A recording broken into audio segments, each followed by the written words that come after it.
Welcome to the Soca Chronicles. Soca Chronicles with Sharns and RKO. Welcome back to Soca Chronicles, episode number 3.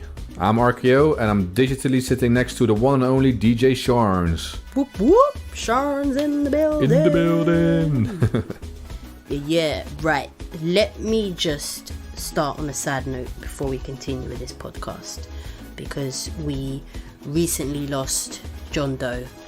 And for those of you who don't know who he is, he was a very prominent DJ in Barbados. So I just want to send out my condolences to his family and his friends, because man, that one hit me, man. It hit me. Yeah, he was young as well. I'm telling you, it's nuts. It's like these days people are just dropping like flies. We're losing all the good ones as well, man. That's it. It's crazy. And I'm sure you remember us jumping with colours and obviously hearing John Doe play, man. So it's sad, proper sad, man. Absolutely. Let's raise our glasses in a remembrance of John Doe. Yes, so this is my glass. I'm raising it. Cheers, man. Cheers. Right, but there's more to discuss today. We have several topics. We're going to start talking about playing other music genres in a soca fete and how it's received by the ravers. Because this is an interesting discussion I have a lot of the time with people. Okay. And today we're going to have an interview with none other than... Stabby. What say you, Stabby? Yes, exactly. Yes, boss. Yes, boss. And of course, this is not just, for the sake of having an interview with Stabby, but also because the 30th of this month, it is Barbados Independence Day. Oh, Am I wrong? Am I right? It is. And guess who is Bajan? Is it you? Okay, or are you Bajan? No. Whoa, it's me, Isa Bajan. I don't give a damn. I go rep this Bajan flag. You can lose the accent though. No, I will never lose my accent, because Isa fucking Bajan. Yeah, so you. I apologize for all Bajans listening to this podcast right now. I'm sorry. I apologize. Ooh. No, but I remember the last episode, I did say I was going to stop with a Bajan accent, but I didn't. So here we are, man. Here we are. You tried for a good month, but you failed anyway. Mate, well, technically I'm half Bajan. I'm a Bajan citizen. My passport's coming through the post soon, so I'm entitled to talk in a Bajan accent. You get your passport sent by post? Yes, this is correct. You trust that? I don't have a choice. Oh, goodness. I would be holding my breath the entire 5 months that it takes to arrive. Yeah. They literally send your passport in the post. Oh, my goodness. Yeah. Fair enough, though. Fair enough. Yeah, well, congratulations as well. They'll have to send me a new one. I mean, thanks. You're going to have to pay for that, probably. I would hope not, because if I don't receive it, then why should I have to pay for another one? Because it's Barbados. Barbados. That was my best attempt at an accent. I'm sorry, guys. Again, of a I Bajan apologize. Accent I heard there. RKO. Again, I apologize. My apologies. My sincere apologies. Right, yeah. So we are going to talk to Stabby later on, but first we are going to hop into the discussion around playing different musical genres besides soca in a soca fete. Yes. Sharns, do you have any experience with this at all? So, personally, playing other genres in a soca fete, I haven't done before. Right. I literally just stick to soca in a soca fete, just because it's what I want to do. However, I've been in fetes where DJs have played other genres, and I've seen how people react. So when they play reggae, they get away with it, because obviously a lot of people grew up listening to reggae. Parents listen to reggae, whatever. So reggae you can get away with. Dancehall, it depends how long you play it for. So if you're playing like an hour or more of dancehall, you may not get away with that. But if you're playing Pushing like, it. I don't know, 15 to 30 minutes, you'll probably be okay. Yeah. But then if you're trying to play drill, or you're trying to play hip hop, or that sort of thing in a soca fete, boy, it's not going to work for you, unfortunately, honey. As we saw at Dreamland. Talk to us about Dreamland, please. Yeah, oh my goodness. Well, I mean, I was just gonna add to that reggae and dancehall, they're still, let's say, close family to soca in a sense. Still originating from the Caribbean islands and that sort of stuff. But the event you mentioned about, so it was Dreamland last September, End of August. Sure, August. Last August. So me and Sharon, we went to Dreamland UK. Good fete, good performers. We saw Letneck, Down in the Meat perform. Down in the meat, down in the meat. Oh, that's a tune, by the way. That tune's epic. Absolutely. But yeah, he decided to try something else this time. So after his standard performance, he basically did a little freestyle. And I'm not talking soca freestyle. He put on a hip hop beat, asked for topics to, freestyle about, and he started freestyling. The crowd didn't really like that and started throwing bottles of paint to him on the stage, to a point where the organizers have to step in to calm down the crowd, and that by that point was basically walking away from the stage. I just didn't know what I was seeing, to be honest. I don't know. I mean, I can understand, like you just mentioned as well, like you are here for a soca fete, you want to enjoy soca. Soca is not a mainstream genre, so any time you can get to listen to soca, you want to hear soca. I get that. I'm like that as well, to be honest. But yeah, I mean, when an artist wants to try something, don't throw stuff at him, at least. I mean, come on, that's a bit much, I feel. Listen, I actually think it was disgusting how people behaved. I do believe it was his first time in London as well. So imagine this is your first time in a city and you come and people treat you like that. It's not going to make you want to come back, is it? And I'm particularly ashamed because obviously London is my city. So I actually feel so bad for him. And I really wish people hadn't done that. Like, it was just not necessary. Just let the man do his thing. Exactly. And let him go. Do you see what I'm saying? But exactly. It's crazy, man. It's crazy. Yeah, and I mean, last episode I was talking about Soca versus Dancehall, right? Soca versus Dancehall in Netherlands is the only, one of the few Soca fetes before Corona anyway that happened. And it was a very clear division between when Soca was playing, you would see the dance floor filled with soca lovers, basically. The Dutch soca lovers. Big up Dutch soca lovers. But as soon as they switched over to dancehall, you would just see an entire switch of people, basically. The soca lovers went to the wall, and from the wall appeared the dancehall lovers, basically. Okay. And they knew their songs, they were dancing on it. It was very, it's very obvious in that sense. It's I don't know. It's interesting to see, though. Like,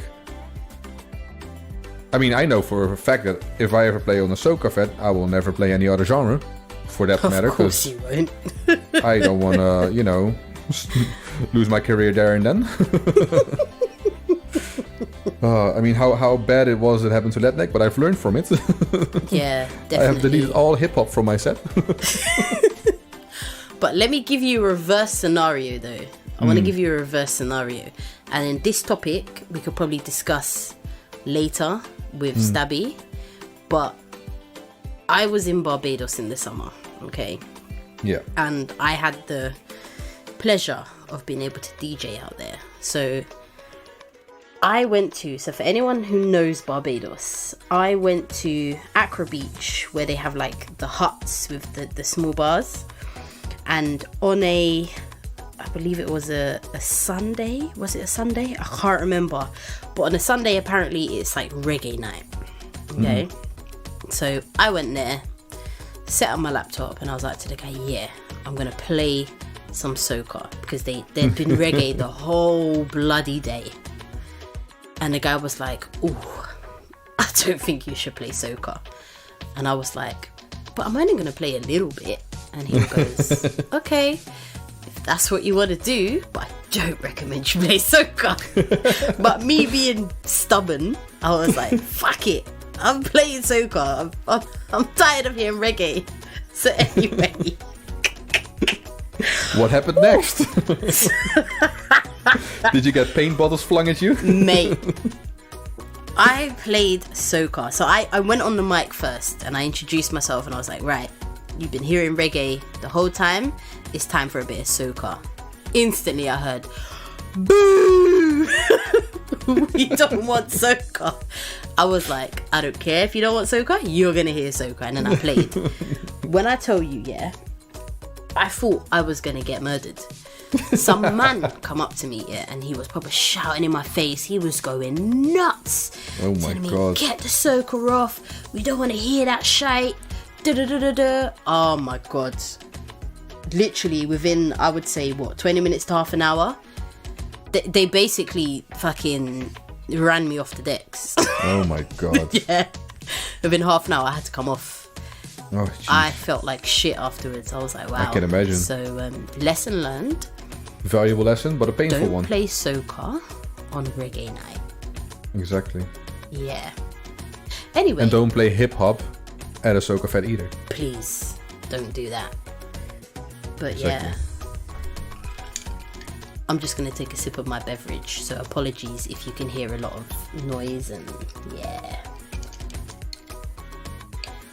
RKO. Are you still drinking? Yeah, of course. It's getting empty though. But what are you drinking? To be very honest, I have recently traveled to Spain, and in Spain they had this drink called Tinto de Verano, which is basically lemonade wine, and I've learned how to make it myself, so I'm making it myself. How about you? Oh, what are you mad. drinking? So I am drinking some rum punch. Oh, my favorite one. What's your favorite one? Well, I know this brand. Oh, wait. Stop. Is it my brand? It very well might be. So, guys. Bring in the plug. Bring it in. Let me plug my shit. Not my shit from my ass. I mean, plug. Oh God, that's disgusting. My stuff. Sorry. Oh my God. Right, let me not do that butters laugh because it's bare loud and horrible. Anyway, so I actually sell rum punch. Yep. So the rum punch is called Acer, however it's spelled Acer. So ACESIR.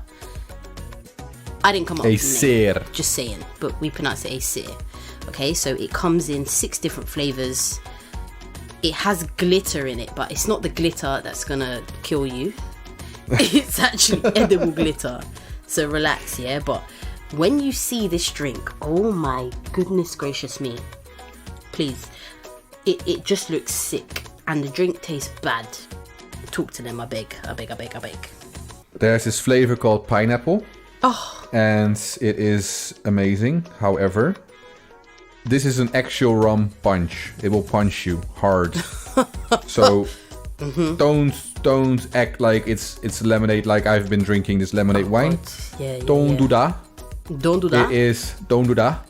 It is actually, it will punch you in the face and then in the stomach. 100%. And you enjoy every single bit of it because it's amazing. But yeah, Mate. you will get tipsy, to say the least. Yeah. Mate, the drink is so strong. Like literally, I'll have 1 cup and I'm like, raw. I'm feeling kind of lightheaded. I want to go wine on somebody's granddad. Like literally, that's how the drinks.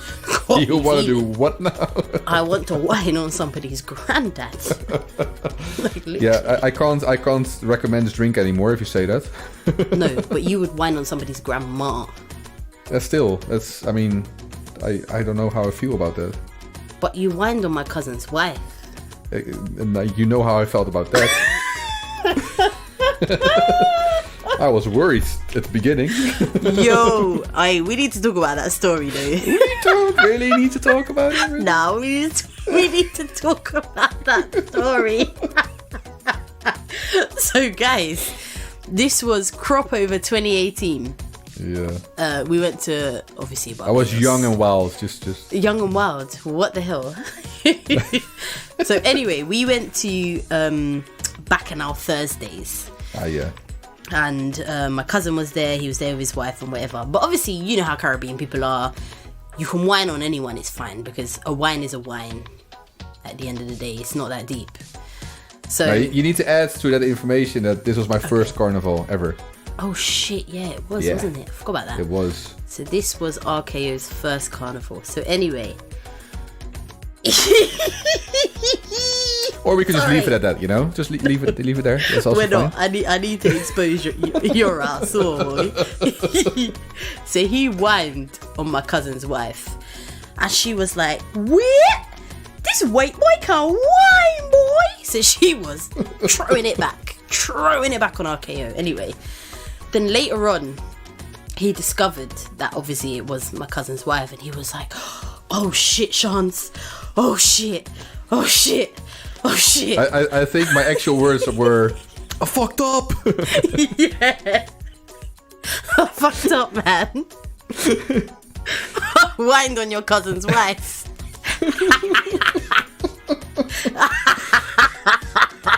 After that, I knew, more about the culture. I literally died laughing. I was like, yo, it's fine. Like, literally. So my cousin taught me that a wine is a wine, because I remember, we're going off topic here, but I mean, 20 yeah, I mean, this is another discussion, yeah, but yeah, exactly. Oh yeah.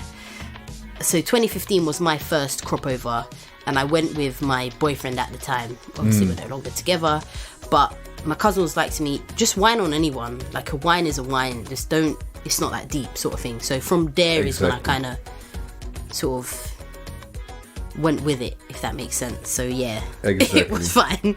But RKO was literally shitting his pants. well, I mean, come on, that's not really true. That was fucking hilarious. No, I mean, I was raised, obviously I'm raised in the Netherlands, and there always, and still, there's this little stigma around dancing with other people, especially if they're already taken in one way or another. So that's why I had that reaction, and I've learned from that. Became a better man afterwards. Holy crap. That was fun though. Yeah, but that is another discussion that we'll get into, I think, on the next show. There you go. We'll get into that in more detail. But yeah, man, that's it. That's it. So yeah, was you're my drinking little your Yeah, Acer rum. Pint? Yeah, so we have an Instagram page. We also have a website, so www.acer.com, and the Instagram, Acer Official, so ACESIROFFICIAL. Check it out. Check out the pictures. If you're in the UK, we deliver all over the UK except Northern Ireland. If you're not from the UK, I'm so sorry for you, you're missing out. But if you ever are in the UK, order, try it, you won't regret it. And that's my marketing and sales pitch done. Yeah, and I'll just recommend it one more time. It's really good. Try it out. It's nice, and then we'll leave it at that. 100%. Ooh, RKO. What? What's happening next month on the 5th of December? Oh, well, glad you mentioned it, actually. So we have this podcast called Soca Chronicles, but we're just, Yeah. we just feel like it's not enough. It's like we're having to find other ways to spread the joy of soca. Exactly. Actually, it's very relevant to the point of what we were just discussing about discussing even about other music genres in the Soca Fete, because we are gonna organize our own Soca Fete, aren't we? We are. It will have a hint of other genres though, so it's gonna have a bit of dance or a bit of reggae, but yeah, not by me though. Okay, obviously not by you, but it will be like 80% soca. 85. 90. Okay, perfect. That's a deal. 3.5. Yeah, but 5th of December, Yep. Love's Company, am I right? Love's Company in London, go. Old Street. I'm coming over for this, obviously. And I suggest you do the same, listener. Wherever you are, I don't care if you're in Barbados, I don't care if you're in Australia, you need to fly the fuck over to London for this We know there's fete. a climate disaster going on, but a fete is a fete, so. Exactly, you have You're to do welcome. what you have to do. But yeah, and RKO, didn't you make a mix, a promo mix? I actually did. You're right. Yeah, Plug that it's shit, on bro. SoundCloud right now. Yeah, I had a lot of fun making that actually. Yeah, it only has soca though, so no dancehall, Yeah, no that's reggae. fine. I'm sorry, I'm just fine. like that. Oh, thank God. But yeah, give it a listen. It's on SoundCloud right now. Now, if you are interested in the fete itself, tickets are available on Eventbrite. You can get there via our Instagram, which is @Soca_Chronicles. You can get there via our website, which is SocaChronicles.com. What else do we have? We have on our personal Instagram pages, we have a link tree in the bio, so you can get there. Yeah. So, Soca Chronicles, the day fete. Get there. Because this one is going to be lit. Trust Absolutely. me. Trust me. I'm thinking to actually do a giveaway on the night. What do you think, RKO? Oh, are you? Yeah. That's interesting. Yeah, let's do Yeah. that. I feel to give away like a bottle of AC Rum Punch. Oh, Yeah. that's perfect. Yeah. Yeah. Can I join the giveaway? No, you can't join the giveaway because you're going to be drinking the drink at my house. Oh, okay, that's What the fine hell? then. Doesn't make sense. I'm thinking I want to give away something else as well, but I don't know what. But I'll think. We still have. Today's the 26th, so we have about a week and a couple of days before the event. That's right. So that's enough time to try and think of like an extra giveaway. I definitely want to give away a bottle of rum punch, Yeah. and then I'm going to think of something else to give away. But yeah, man, So it's going to how- be sick. It's going to How be are we sick. going to give it away? Is it going to be the 15th person to enter the fete, or is it going to be the person who dresses up nicest, or I don't know? How are we going to select this person who will win the bottle? I think I might do so when I'm doing my set. Yeah. I think I might do like either the best dancer or the most entertaining dancer or something. Like I'm gonna give people instructions, and Yep. the best. Well, let's say it's like a particular song that's on, and I want a man and a woman to come and dance or whatever. So Yeah, the best yeah. couple will win. Each of them will win a bottle. I I think I might do something like that. That's Yeah. a good idea. Yeah, so it might be like a little competition sort of thing. Either that or a raffle, but I don't know. I'll figure it out. I've got a week and a bit, so yeah, I can figure that out. Yeah, sounds good. So again, be there or be square. That's it. Grab your Or tickets from circle. Eventbrite. As RKO said earlier, the ticket link is in the Soca Chronicles IG bio. It's also in my IG bio, so that's at DJ Shans with a Z. It's also in RKO's bio on his IG, which is the RKO. So yeah, grab your tickets, man, before they sell out. That's it. All right, it's time, I think, to talk with a very Important guest. important guest. Thank you. All the way from Barbados. Obviously not physically right now with us in the studio, because we aren't even sitting next to each other in the studio ourselves. But Yeah. it's the one and only Stabby, who will be joining us for a little interview. A little interview, you know? But let's not call it a little interview, because it's like we're making it less than it is. We're going to was large up being- this interview. Okay, fair enough. Now join us for a very big interview with There we go. Stabby. With Stabby. This is Soca Chronicles. Welcome, Stabby. Yes, What up? boss. You don't know. Hey. Hey. Good evening to everybody. Good evening to the way the world. Good morning, wherever you are. Good night, if it's night. Big shout out to the team. And we looking to do an interview now. Vibes, you don't know. These my people, That's otherwise, Go. they shout me and I just make sure that I come true and bless the team, man. The good people. There we go. Bless. We There we appreciate go, it. but- Absolutely. How are you anyway, man? You good? I bless, busy in a different way. Normally, it'd be a lot of traveling, performances and stuff like that. But more on the business level, as we was discussing obviously before I started, launch a business site top of the year, which is LB Vegan.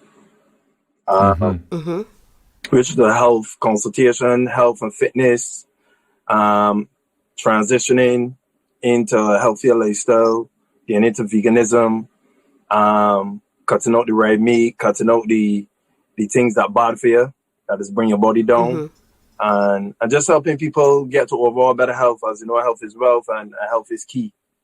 I say it saying you could coin the phrase or not, but I always saying like to live your best life, you gotta be alive to live it. And that's what it is. That's why this important to me. And I know we as a people we sick because it's easier for me to get the McDonald's and the whole heap of thing and the fast food and stuff like that, and cheaper.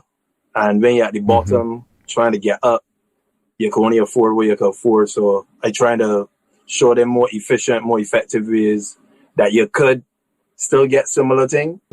It'd be a little more expensive, but versus $1 versus $1.50, you know, $1 versus $2, and your life, I think the $2 ain't that expensive. And trust me, I come from humble beginnings, having nothing, and I understand it. I understand every level. Yeah. That's such important work, yeah. And is this something that you started because of Corona, or was it already something that was, let's say, bubbling before the pandemic started? Well, what happened is, me and my business partner, she's do the fitness. She's actually I do fitness, but obviously do mine is different, and I wasn't really into it yet because I was still doing performing. And I was like, do these. I see everybody doing these fitness. Cause I like to be different. So seeing everybody do the workouts, even though everybody keep telling me yours will be different and stuff like that. I kind of like to create my own little niches and stuff. So from her doing that,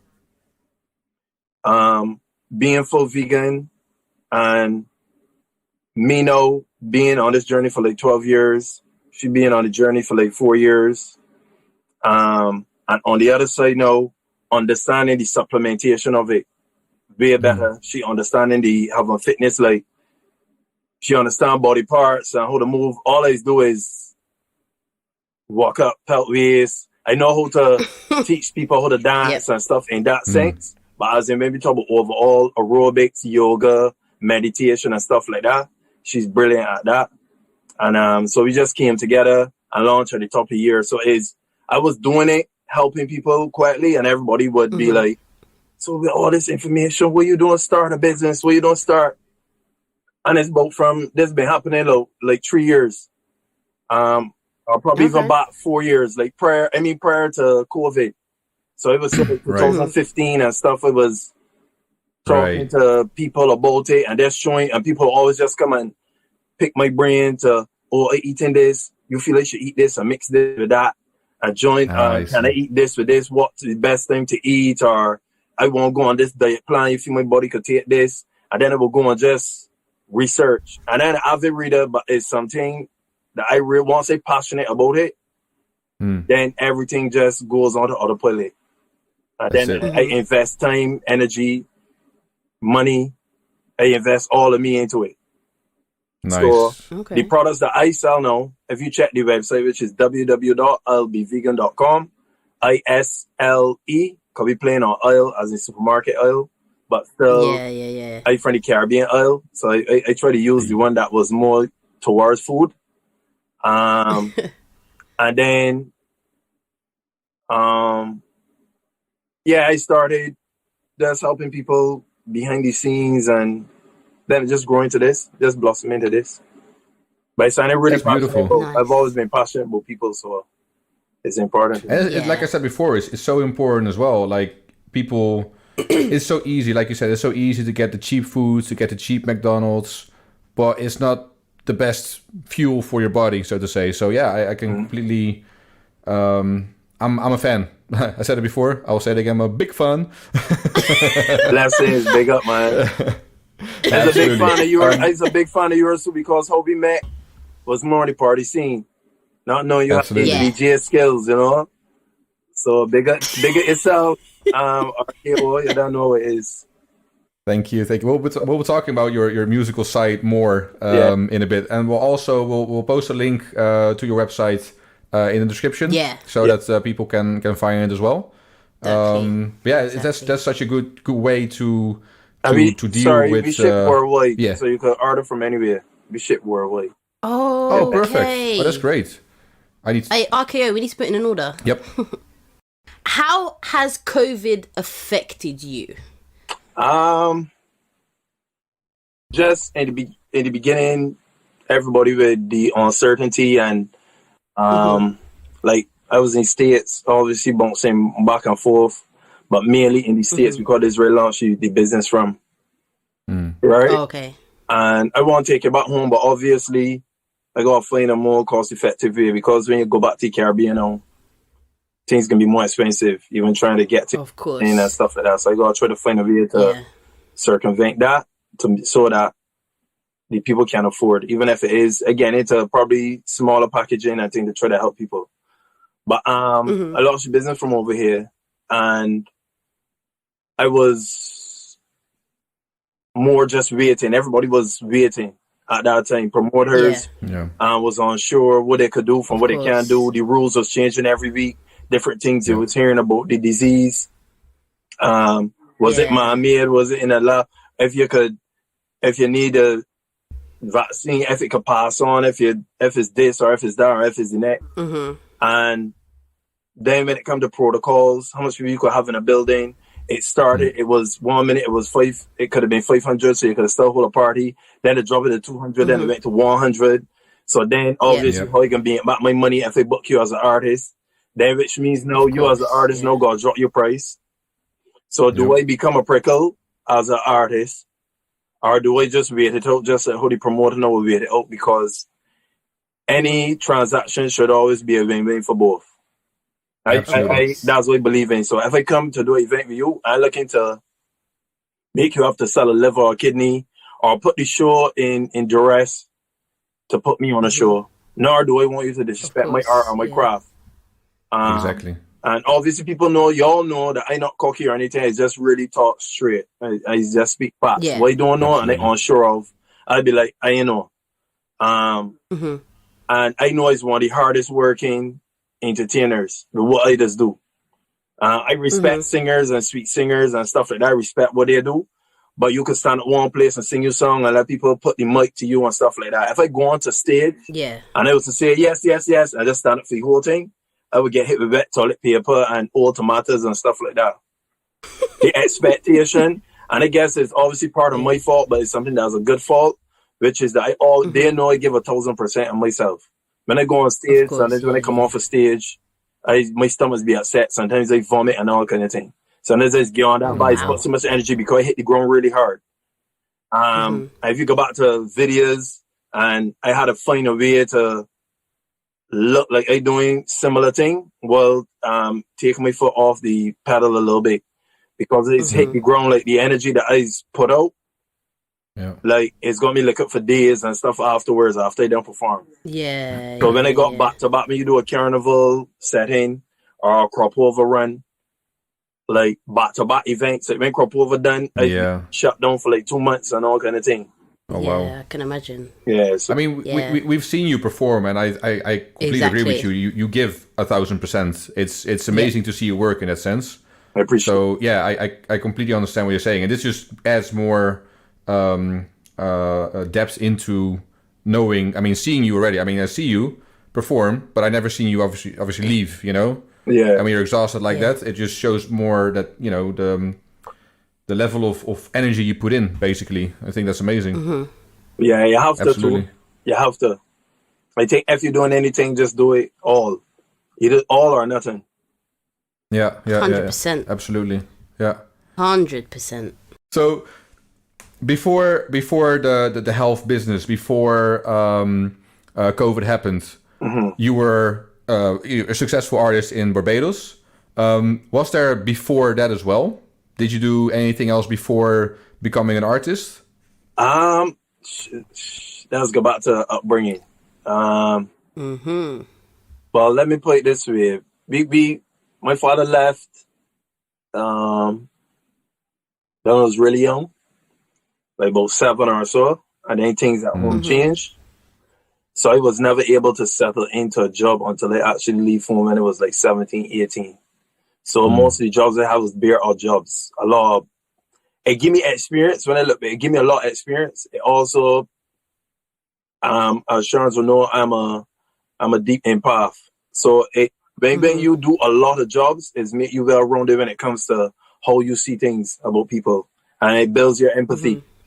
So absolutely, that's where I am now. Like I did, like between from 14 to 21, I had more jobs than my age, and so our gas stations. I work at every gas station chain in Barbados. I do building. Wow. I used to install roofing. I got a few houses that in Barbados. If you go now, I install roofing in like 3-4 houses. That's before I left that job. Guy tried to hide money, thief money from me, right? Changing from paying your debt is day work, changing it to is job work, and then change it to day work. That's what he tried to do. I didn't love that job because I love working my hands. It was unfortunate for me. The school I went to now, which is a great school, Robert Secondary, Louis Lynch Secondary School. We were small, so we didn't have the facility to do metalwork, woodwork, technical drawing, all the stuff that I was really good at. So the only subjects then that were main for me that I loved was social studies, visual arts, because I always had a passion for people. So social studies always drew me in. I was never avid reader, so geography and them, I didn't like those sort of subjects. But social studies, visual arts, home management, and one more, office procedures. So, so I love working my hands. So after coming out of that, the only job, we were poor. So there was a school program where they would help children who were underprivileged children, right? And they would give you like a free lunch and a free breakfast and stuff like that. So part of it was like a job placement program to help you put money back into the program. So that's where that's where I started working like 13, 14, because that was the first time that I became a part of the program and stuff like that.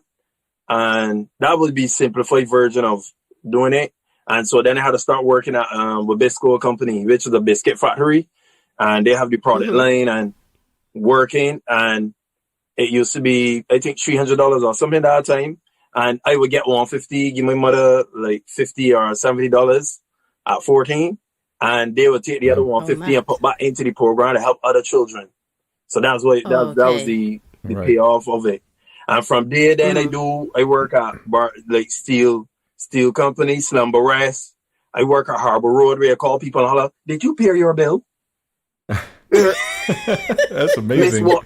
Miss Watkins, I see outstanding balances here on your cell phone bill. Can you, okay. Is that your final statement? Okay, thank you. Have a great day. Oh, wow. You've been everywhere, basically. Pampers, work at Pamper Factory. Do actual building houses now. Because one time I was working, installing, and then now I was a laborer. Then also working with a class carpenter now, building houses. So building houses from ground up. Work at supermarkets, all kind of different supermarket chains, restaurant. And I mean like not basic restaurant, like Caribbean lifestyle restaurant, not like I only work at one restaurant that would have been like 3-star level. I think that was a 3-star or 4-star restaurant. But other than that, bare normal like local cuisine, kind of bars, restaurant thing. I do all kind of different work. I do security work. Used to walk with the dogs. Oh wow. If y'all were with me, I could have probably do what you call it, a documentary. What you call simple life. Maybe say the simple hardworking life of a poor man, or simple life of a poor man, and do the documentary like that, and then just show you all the jobs. But what it did was made me, I would say, better rounded, and it helped me to be more understanding. So because even me, sometimes I would go to an event, and you could see like people that wanted to be police, but they didn't make the cut. They either short, or you can see that them probably ain't had it in them to be a police, but them in security at your door, and the power going to the head. And sometimes I say, I will understand what the power go to your head, because usually in your life, when you getting paid an hour and so on for the night, this is all you could do. You actually wasted the majority. It might not have been your fault totally, but you got to take the blame and where the direction of your life goes, whether up or down. If you take all the credit when your life up, but then you got to take some credit when your life down too. You got to take credit for that. So sometimes I will have a conversation and say, you ain't got to be so aggressive. We do this work already. Trust me, I know it's good to your head where people got to answer to you. It's not a job that you want to do. So you're trying to get the best you want out of it. But just, calm a little bit, man. You ain't got to be like that. Trust me. It's better to be that people respect you, so that when you done the job and you actually go on the street, that you ain't in fear. Because I've seen enough of these security is unfortunate. The nightclubs and people going to drinks, and when the night done, you got your money and you feel the night over and somebody wait on you.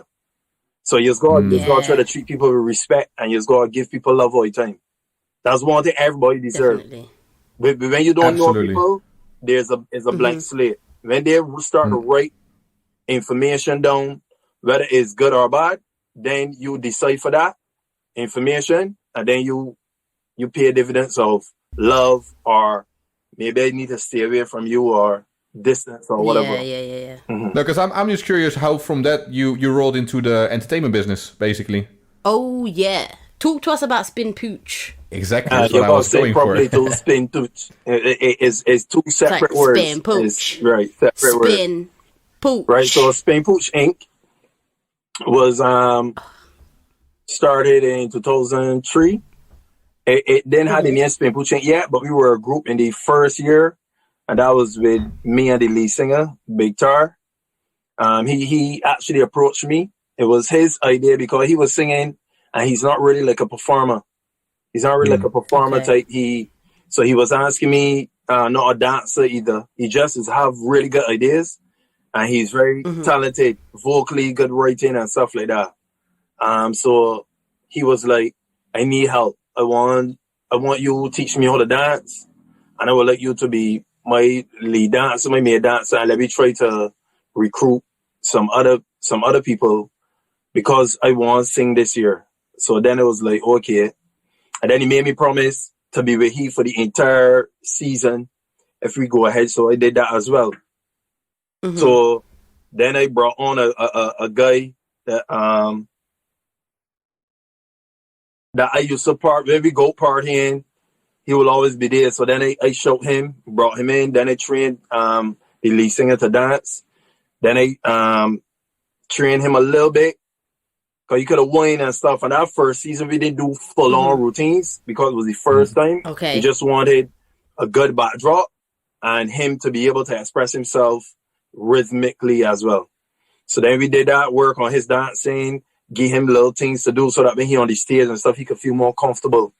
Then the next year is when we actually launched Spin Pooch Inc. Because the first year we were in a tent that only would have like 7 people. Right. Imagine you performing, and overall is like 13 people, and 6 of them is band members, friends. 6 of them is like somebody girlfriend, something, and a security guard, and a security man just come in and. So like, but you still gave it 1,000% probably. Yeah, of course. We sweating, we ain't getting paid.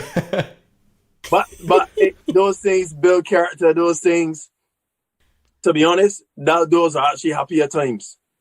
That's when you was still like Gloria, that's where you was still looking at everything clean, looking at everything from the outside as in we just want to be a part of this. This is something great that we could do. We can emancipate ourselves financially. We can help other people, help we loved one and stuff like that. So we dive in full the next year. And then we had Jucking Up Pie. We do the routine. How to teach everybody the routine, train everybody. We brought in Emery. That was when we bring Emery, Box, Dario, Pumpy come in that year. Yeah, Pumpy come in, but later. That's the big guy. And KC. And then it was new for me because normally I just dance. I naturally dance. I watched Edwin Yearwood years ago. That was the first body that like struck me like he different. And that's when he used to do not the whining, the you know, the typical Bajan dance, you know, the grass skirt, the normal where you would sit dance. But Edwin used to do this thing where he would go across the stage and he barely be going up and down. So I never forget that. And they were in front of the mirror trying to do it. So I said, we got to get that do. We got to get that do. And in front of the mirror, pelted beer, little and moving. But remember, you come from humble beginnings now. So the mirror only about this way. So from the time I slide, I can't see myself in the morning. Like, all right, I got to try to do it in 2 slides. Because after 3 slides, I ain't in the mirror sight anymore. So I tried it now. And then I got it done. And I was really happy when I got it done. And I went down the road, so that first bottom, I can't show any set, a bottom that was so broad.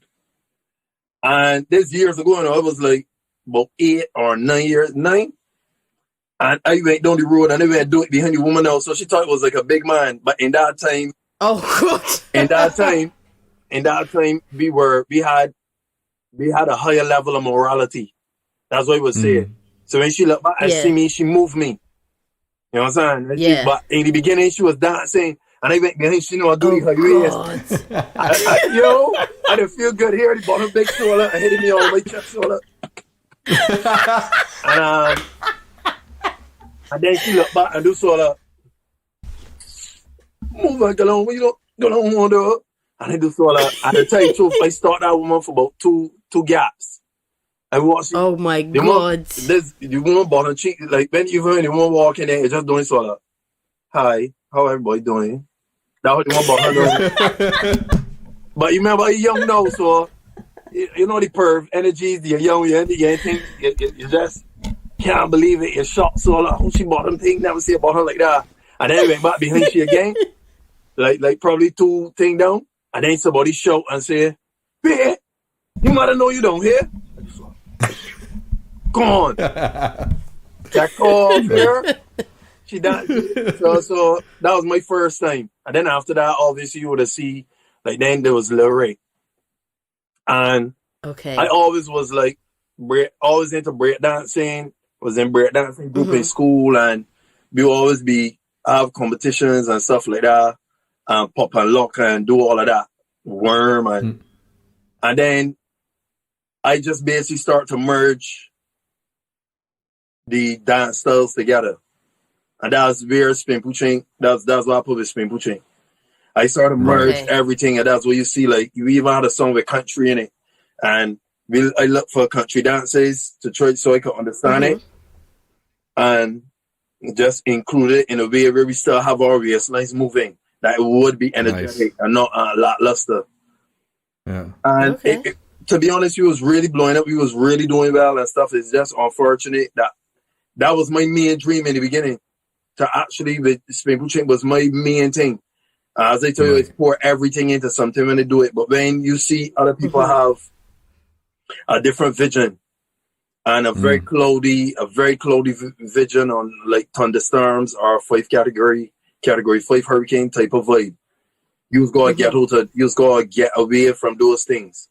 Because when you're so close to something, you would die for it. You would fight for it. You would, of course, you would get yourself in trouble for it. So it made sense to withdraw myself, and so that I can maintain the image I had in my head of where it started and the love that I had for it. If I stayed, it would have the water would have get murky and real muddy, and then I couldn't even look back on that now as something to even speak on. But it still brings me joy, and it still brings me sadness. Of course. Because I loved it. Yeah. And even though it was said or rumor and all that different stuff, because when it shift, you know, when people think that you're not better or can do better or not even greater, just as great or so on, and they see themselves as the pinnacle and you below me. What happens is that when you leave, the shock that just leave them with, it's almost that was the second time. When I left home from under my mom's regime, and when I left that regime, it was like that same sort of energy, like shock, and then Allah try to behind the scene talk and stuff like that. But we don't think people that know me know my heart. I know that I love real strong. My love, I either love you or I like you, and I don't confuse the two. Yeah. So yeah, and that's Pimple Chink. Yeah, we brought in some other youngsters after that later, because when I became Stabby, sorry if I'm talking too much. When I became Stabby now, and I launched, that was the year we had I write a song for a girl and she tell me she liked the melody, but she wanted it in the new key. That year I launched Stabby, and then I still, even though that there was friction, some of the stuff I didn't know, because maybe it wouldn't help. So that's how God is working again. Yeah. He made sure that I didn't hear about it till 2 years down the road. Okay. So then I actually helped with that routine. Yeah. Build our routine, and then train everybody with the routine. And the dancers now who were new that came in got to train with me and stuff like that. And then they went and took it to the next level. And then we kind of reconcile in a sense. Because of the dancers. The dancers is where it come from, and the dancers who I had a lot of love and respect for. And there was some young heads, and they always used to look up to me. So when they were like, man, Stabs, man, come, we need help, we need thing, don't worry about that, whatever, just be with me, and let me keep the name going. So then that we reconsolidate in that sense on behalf of the entire group. And then what I did was had one of the more tedious years performing wise, because Pimple Chink was such a household name already, and then Stabby was like up in the air over again, basically. flying already. So in Barbados now, people would forget. And I started to dance with Pimple Chink because they didn't want me to. The dance was like, just dance with me, just give me this year or whatever. And I just pray about it, and I went and I give them that. So now I'll be here. They had a point in time that the people put Pimple Chink 18th and Stabby 19th. How am I supposed to do that? So now I go on this Pimple Chink, and we go on costume, run off, take off my costume to put on another costume to then be hearing, and bring it to you now. And now I go run on, all I do is running off, run off. And I go talk to promoters. And because Pimple Chink was such a household name already, and the songs, that was a real big song, and we were a very big brand already. It was like two big brands, and they will put me to the end or like second last. I'll probably put one of the other Star Wars right after me or something. Pimple Chink wouldn't be that far away. It'd be like 3 or 4 performances. So that was a real hectic season for me. Yeah. Wow.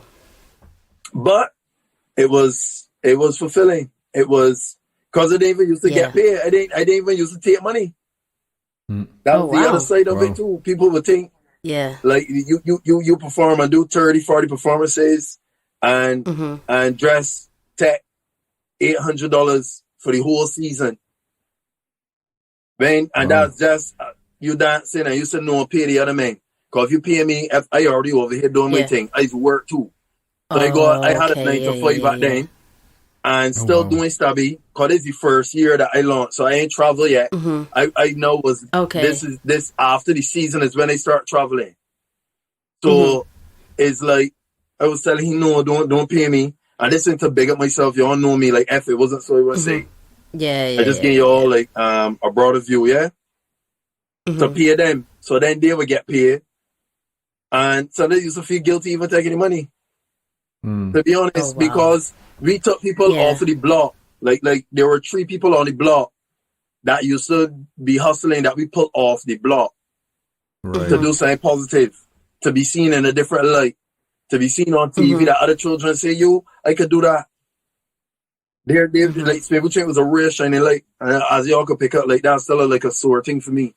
It's a lot of love, but it's still something really, I'm real sorry that I didn't have the balls, but it's the goal. I would say the goal to just bully the thing. And so when I know I love one, I know when I love me, I know when to respect me, we come over here. We would have to change your name, and that was the other part of it too. And I was like, left it where it is. You know? Yeah. Nah, okay, TMI, just That's really cool though. Like I've never known this, but must be nice to also be able to influence other people then with your craft. You know, your what you do best. So it's really cool. That's important. Like what you did, don't know. Look at what you doing. You know, like I interviews you're trying to do. Like I artists. Yes, you're doing stuff for yourself. But at the end of the day, also everything you do is leave a fingerprint or footprint. And that's what I hope as well. Yeah. Yeah, that footprint. Now, younger DJs that say, look, you know what? I could play, but I don't know if that exactly where my passion is. I know I want to do music still, but maybe I want to be, what you call it now? I want to be more like an announcer. I want to be around music, but I want to be more announcer or the body doing interviews, or maybe a mixture of both. If you're that talented, you do both. And you leaving a footprint or fingerprint here that people could just follow. You inspiring, even though you ain't know, you know. Even though you don't know, you inspiring. Yeah, and for me, I mean, if we can somehow make this more accessible to people as well, you know, like just the soca genre, make the artists a bit more bigger than they can be right now, in a sense, that opens up new doors as well for new performers, new people, people, you know, like you were helping, basically, to also become what you are now, for example, in the future, which is, you know, I think also a good version of the future anyway for me. Yeah. That was a blessing. Right, let's finish up the interview from here. I think a lot of people will enjoy it. I hope a lot of people will also take time to go to the website, I'll Be Vegan, to look at the projects you're offering, the products you're offering, and help themselves as well in that sense. Yeah. So, also, just to let people know, the first consultation is free because we don't believe in charging for that. Like after just inquire, the first consultation is free. So even if you have a problem, you just want to answer a question and so on, you could just call the numbers that are listed there. And I would just try to help you, or the business partner will try to help you the best that we can. There you go. And if we can, we'll point you in the right direction. Trust me. It's all about just living healthy, better lives. Definitely. Yeah, health is wealth. That's amazing. Health is wealth. Right, absolutely. So thank you very much. Big up, we're going to wrap it up here. Man. Big up, Barbados. Where Rihanna from? Where Robin from? Where she forehead? Where she from? Pretty Riri. You know what I'm saying? Where Sean's where she was from, but her part ain't straight. It's shaped like the trident. Wow. It's shaped like a trident. Y'all don't know. Listen, remember, I am half Bajan. Yeah, I am a citizen. I'm a Bajan citizen. You know, a citizen. And my passport's coming soon. A citizen is a watch. That way, you know, a citizen is a watch. Right? Wow. They got citizen watches. They got eco drives. They got Michael Kors watches. Dolce & Gabbana. They got different types of watches. I don't understand what you're saying. Use part watch. Okay. Woman, right? Your part watch. I have the right to live in Barbados. Okay, I's a Bajan. Barbados. Alright then. Barbados. No, but I know what's that word. You know, pronounce. It's bar. Do you know what? Yeah. Stabby, goodbye. Yeah. Just come off the Zoom, I beg. We're done coming with on, you. we're coming Goodbye. on. But on a serious note, thanks for having me. You understand? As I tell you, anything that I can help with, once time there permitting and stuff, y'all can always show me. I land to know, big up DJ Assurance, big up DJ RKO, and go on the playlist. When I sent me a playlist there the other day, that was fire. Yeah. Check out the playlist and subscribe, man. Subscribe to the channel, subscribe to the pages, and just support. Grow and, you don't know, upfulness. Bum. Thank you so much. Thank you very much. The pleasure's been ours, absolutely. Easy. Definitely. This is Soca Chronicles. That was such a sick interview, don't you think, RKO? Absolutely. It's so inspiring to see that somebody during COVID times, stood up and tried to help people. So yeah, really, really inspiring stuff. Definitely. It's always good when people make a positive thing out of a negative situation. Exactly. I love that stuff, man. Exactly. And this is not even the full interview that we've let you hear today. Nope. We also have a full hour of material on YouTube. So if you're listening to this, that means that on YouTube it will be available as well. So head over there, Soca Chronicles on YouTube. Subscribe, like, all that good stuff. And you can find the full Stabby interview over there. Yup. And we would have uploaded the video of the interview. However, my room is a mess. So I don't want y'all thinking I'm a tramp now. So unfortunately, it will just be the audio. But I will do better for next time. We'll have a full video next time then for the next interview. 100% we will. Nice. Definitely. So thanks again to Stabby for coming on. We're also, reminder, 5th of December, Soca Chronicles Day Fete. Be there. Please. No, not please. Just be there. Yeah, we don't need to beg people to come. No, exactly. Okay, come on. It's got to be hype. Anyway, it's got to be brilliant. Me. So be there if you want to have fun. If you're not there, you'll miss out. It's a case of be there or be square, basically. There we go. There we go. And that's all we have time for this episode. So this was episode 3. And next month, end of the year, will be episode 4. There we go, with the last episode of 2021. Also, another reminder, my Independence Mix drops on the 30th of this month. Yes. So check that out. I will upload all the details on the Soca Chronicles page so that you can see that. So remember, it's Soca_Chronicles on IG. Yes. And with that, we wish you all a very good remainder of the month. And we will talk next month. There we go. So take care, be safe. See y'all next month. Hey. You've been listening to the Soca Chronicles.